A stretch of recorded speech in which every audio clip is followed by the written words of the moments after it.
Hello সকলকে। আমি কয়েকদিন আগে ফেসবুকে পোস্ট করেছিলাম যে ৩-৪টে শাড়ি বেশ লম্বা পাড়ওয়ালা। অনেকেই বলে এগুলো নাকি গঙ্গা যমুনা পাড় দেওয়া শাড়ি। তো আমারও খুব পছন্দ হয়েছিল। আমিও ভেবেছিলাম যে এই ধরনের একটা শাড়ি নেব। তো সেই কারণে আমি ৩-৪টা ফটো আমি ফেসবুকে পোস্ট করেছিলাম। তো জানতে চেয়েছিলাম তোমাদের থেকে যে কোন শাড়িটা আমাকে পরলে পরে ভালো লাগবে। তো ফাইনালি অনেকেই অনেক ধরনেরই চয়েস তাদের জানিয়েছিল। তো আমি ফাইনালি ফার্স্ট চয়েসটাই রেখেছি, মানে অপশন নাম্বার 1টাই রেখেছি। তো সেটাই আমি এখন তোমাদেরকে দেখাবো। শাড়িটা আজকে এই জাস্ট মাত্র ডেলিভারি দিয়ে গেল। তো ঠিক আছে, চলো আনপ্যাক করি শাড়িটা, তোমাদেরকে দেখাই শাড়িটা কেমন এসেছে। তো চলো দেখি। এই যে দেখো, এই প্যাকেটটা এই মাত্র আমাকে ডেলিভারি দাদা দিয়ে গেল। এই যে শাড়িটার প্যাকেটের ভেতর থেকে লুকটা। এবার কাঁচি দিয়ে এটাকে কাট করে নেব। যদিও আঠা ছিল, এটাকে জাস্ট উঠিয়ে নিলেই হতো, তবুও আমি খুব সাবধানে কাঁচি দিয়েই কেটে নিচ্ছি। অনেক প্রিয় একটা জিনিস এসেছে তো তাই।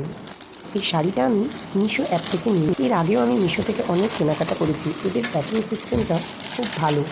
এই যে দেখুন, ভেতরে আরও একটা প্যাকেটে এই যে শাড়িটা দিয়েছে। তো দেখুন প্যাকেটের ভেতর থেকে লুকটা ঠিক এরকম লাগছে। কি সুন্দর, তাই না? তো চলুন এবার শাড়িটাকে প্লাস্টিকের ভেতর থেকে বের করে হাতে নিয়ে দেখি কেমন লাগে। এই যে প্লাস্টিকটা খুলে নিলাম এদিক দিয়ে, এবারে শাড়িটাকে বের করে নেব। এই যে দেখুন কি সুন্দর মসৃণ নরম একটা ভাব। আসলে শাড়িটা পুরোটাই সুতির তো তাই। এবারে ভেতরটা খুলে দেখি। এই যে এটা হলো নিচের দিকের অংশের চওড়া পাটটা, পুরোটা লাল সুতো দিয়ে কাজ করা। কি সুন্দর সুতোর সূক্ষ্ম কাজ। আর এই সাদা অংশটা এটা থাকবে বডিতে। শাড়িটা ছবিতে যেরকম দেখেছিলাম ঠিক সেম টু সেমই এসেছে। এবারে চলুন কালো পাটটার দিকটা দেখে নিন। কালো পাটটা চওড়ায় কম, কারণ এটা ওপর দিকে আঁচলের দিকের অংশে থাকবে, আর লাল পাটটা যেহেতু নিচের দিকে থাকবে তাই ওটা চওড়া। এবারে একটু শাড়িটা গায়ে ফেলে দেখি কেমন লাগতে পারে আমাকে। এই যে দেখুন চওড়া পাটটা কতটা চওড়া আর কতটা সূক্ষ্ম সুন্দর সুতোর কাজ। শাড়িটা না পরলে খুব কমফোর্টেবল লাগবে, এটা আমি গায়ে দিয়েই বুঝতে পারলাম। ভীষণ নরম খাদি কাপড়ের একেবারে।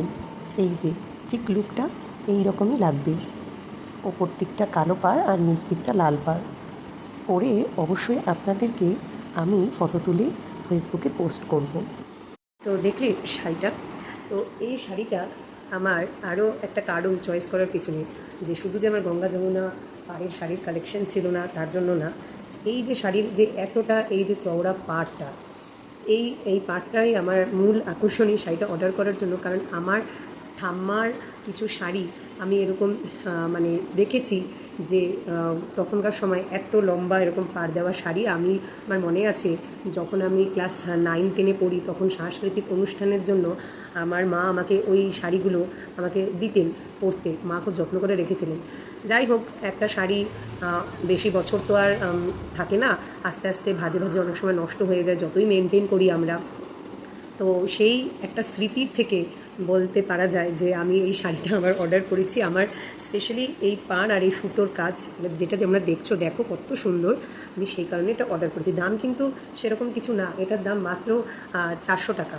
তো সেই কারণে আমি আমার শাড়ির কালেকশনের মধ্যে এই শাড়িটার কালেকশনের মধ্যে আমি এটা রাখলাম। তো ঠিক আছে, তো ধন্যবাদ।